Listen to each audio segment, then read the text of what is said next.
Siamo qui con Matilde Ghirardello, bravissima, siete state bravissime, partita entusiasmante dagli spalti. Purtroppo è finita così, però vabbè, voi dalla pista che sensazioni avete avuto? Come l'avete vissuta? Beh, siamo andati subito in vantaggio, però comunque non abbiamo dato per scontato che era vinta, infatti dopo l'hanno riaperta subito. Abbiamo sempre dato il massimo, ci siamo cute fino alla fine, poi abbiamo provato a mettere il quinto uomo e si sa che o va 50% bene o E 50% 40% male, male, ed è vabbè, andata male è questa andata volta, così. Ma però tutto sommato è andata bene.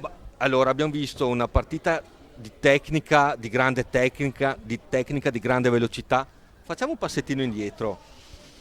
US Cup, stagione, dovessi dare un voto a questa stagione, che pensiero hai? Cosa ti passa per la mente? Beh, allora siamo andati dentro un West Cup in Portogallo con un Caspita. atteggiamento fantastico, però Sì. abbiamo fatto il nostro di che, però si sa che è solo un altro livello il portoghese in finale, però è già un gran traguardo quello e E la vostra autostima penso sia... esatto, ci ha aiutato molto anche questa Esatto. sera, però purtroppo è andata male. In campionato manca ancora il Matera e poi si vedrà nelle Poi c'è finali. la final.